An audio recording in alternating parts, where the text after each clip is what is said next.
सन 2012 को मेरे पिताजी एक्सपायर हो गए दोस्तों, और पीछे छोड़ कर गए तो ये आरसीएम बिजनेस।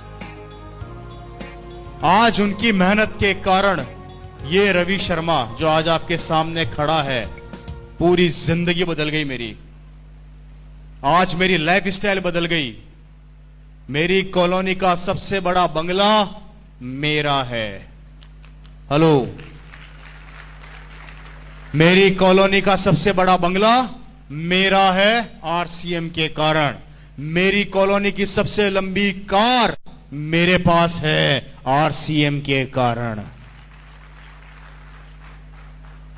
हेलो, महीने के 15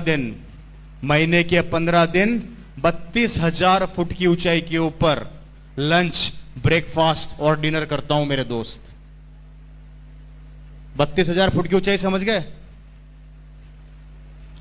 समझ गए?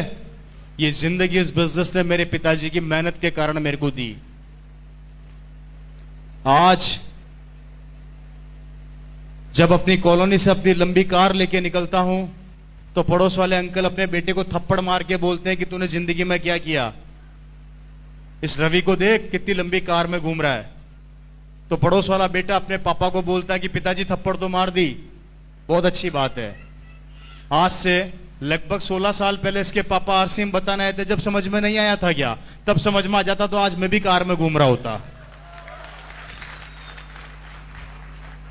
इस बात से यह समझाना चाहता हूं कि आज अगर आरसीएम समझ में आ गया तो भविष्य में आपका बेटा कार में घूमेगा। लेकिन अगर आज आरसीएम समझ में नहीं आया तो याद रखना, किसी की लंबी गाड़ी देखोगे और अपने बेटे को यही कहोगे कि तेरे पापा के पास भी आरसीएम आया था, तेरे पापा ने नहीं किया, उसके पापा ने कर लिया, आज उसकी जिंदगी बदल गई, वो लंबी कार में घूम रहा है। मेरे भाई, ये आज मेरी कॉलोनी के अंदर होता है। मेरी कॉलोनी का सबसे बड़ा बंगला मेरा है, सबसे लंबी गाड़ी मेरे पास है। जिंदगी बदल के रह गई। लेकिन आज पड़ोसी वही काम कर रहा है जो पिछले 16-17 साल पहले करता था। आज भी नौकरी पर जाता है और नौकरी से आता है। और हम 15 दिन काम करते हैं और 15 दिन आराम करते हैं। यह है आरसीएम बिजनेस की ताकत, जो आपकी जिंदगी को बदल के रख देती है मेरे दोस्त। बताइए, डिसीजन लेना चाहिए या नहीं लेना चाहिए? काम करना चाहिए या नहीं करना चाहिए? नहीं करोगे तो करोगे क्या? आप बता दो। आरसीएम नहीं करोगे तो क्या करोगे? जो कर रहे हो वही करोगे, राइट? और जो कर रहे हो उससे जिंदगी बदलती है तो मैं खुद कहता हूं आरसीएम मत करो। लेकिन अगर उससे जिंदगी नहीं बदलती है तो मैं कहता हूं कि आरसीएम कर लो। खोने के लिए कुछ नहीं है, पाने के लिए बहुत कुछ है। आपको करोड़ों रुपए नहीं लगाने, आपको अरबों रुपए नहीं लगाने, आपको कुछ भी नहीं लगाना, आपको डिसीजन बदलना है।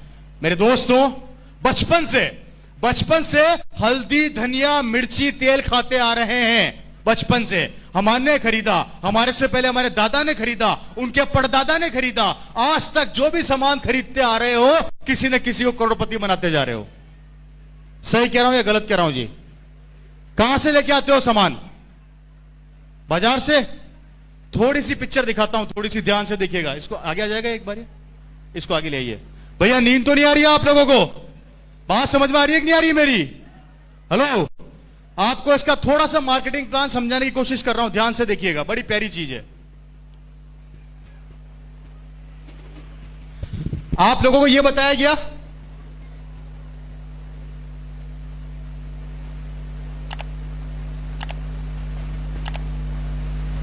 ऐसे बताते हैं हम लोग, यही बताते हैं जी। 10 रुपए की, सॉरी 5 रुपए की चीज बनी, 10 रुपए में मार्केट में बिक गई, यही बताते हैं हम लोग। 5 रुपए बिचौलियों के पास चला गया, यही बताते हैं हम लोग। थोड़ा ध्यान से देखिएगा, थोड़ा ध्यान से। हमारे देश की आबादी कितनी है?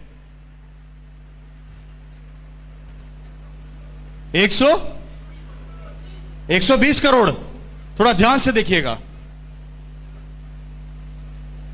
आपको इस 5 रुपए की ताकत को दिखा रहा हूं। ये 5 रुपया क्या काम करता है? हमारे देश की आबादी है 100 करोड़, राउंड फिगर में ले लेते हैं। आप रोज सुबह उठते हो, सब उठते हो, सबसे पहले क्या करते हो? ब्रश। कहां से लाते हो? मार्केट से, बाजार से कितने रुपए का आता है? 20 रुपए का आता होगा। हेलो, 20 रुपए का आता है जी। 20 रुपए का ब्रश आप लोग सब रोज सुबह उठते हो और बाजार से लेके आते हो। आपने कितना रुपया ज्यादा दिया? 20 रुपए की एमआरपी का ब्रश है, आप बाजार से लेकर आए, आपने कितना रुपया ज्यादा दिया उस ब्रश पे? 10 रुपया। कितना ज्यादा दिया जी? 10 रुपया। थोड़ा ध्यान से देखिएगा, आपने 10 रुपया ज्यादा दिया और 100 करोड़ की आबादी रोज सुबह ब्रश करती है। 100 करोड़ की आबादी इंटू 10 रुपया इज इक्वल टू 1000 करोड़ रुपया हमारी जेब से निकल गया।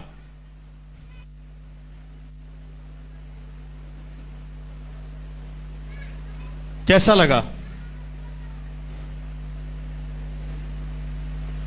आप ब्रश खरीदा है तो उसके ऊपर क्या लगाओगे?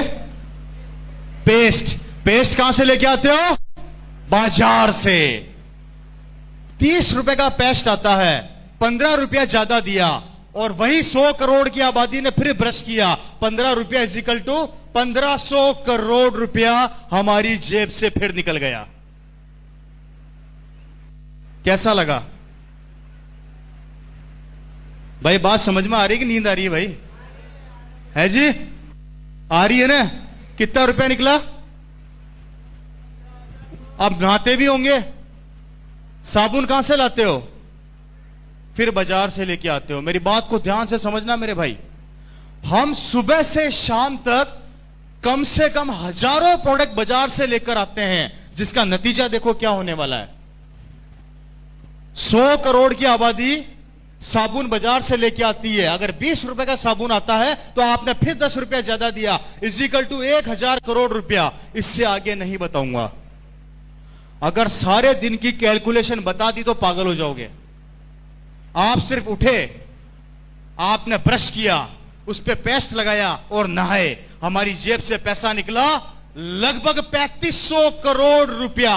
और ये 3500 करोड़ रुपया निकल के इन बिचौलियों की जेब में चला गया, जिसका नतीजा है ये लोग बड़े बड़े बंगलों में रहते हैं, बड़ी बड़ी गाड़ियों में घूमते हैं, इनके बच्चे बड़ी बड़ी स्कूलों में पढ़ते हैं, ये लोग विदेशों की यात्रा करते हैं। गरीबी क्या होती है इन्हें नहीं पता होता। इनके बच्चे बड़ी बड़ी स्कूलों में जाते हैं, ये जिस चीज पे हाथ रखते हैं इनकी हो जाती है। और आप और मैं जो इनको ये करोड़ों रुपया देते हैं, यहीं पे पड़े पड़े सड़ते रहते हैं, मरते रहते हैं, समझौता करते रहते हैं, लोगों के आगे गिड़गिड़ाते रहते हैं, भीख मांगते रहते हैं, रिक्वेस्ट करते रहते हैं, उधार मांगते रहते हैं, लोन मांगते रहते हैं और लोन चुकाते चुकाते एक दिन भगवान को प्यारे हो जाते हैं। यह है हमारे मार्केट का कड़वा सत्य, जिसे हम नहीं समझना चाहते। कैसा लगा?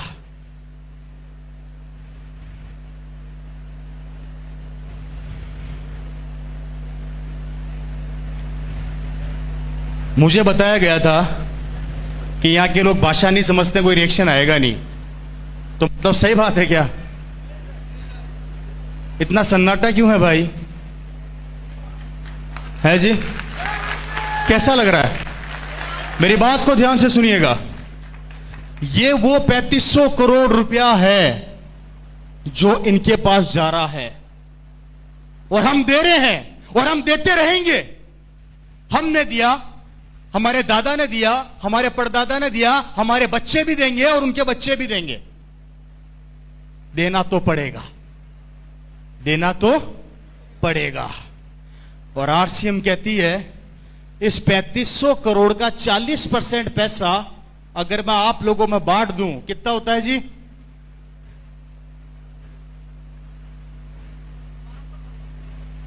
राउंड फिगर में ले लेते हैं 1200 करोड़ रुपया।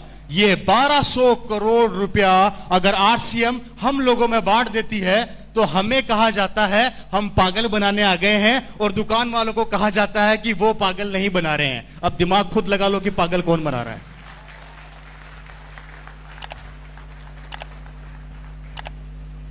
पैसा तो जाएगा, इस दुकान से नहीं खरीदोगे तो उस दुकान से खरीदोगे, पैसा तो देना पड़ेगा। और जब देना ही है तो आरसीएम क्यों ना दो मेरे भाई?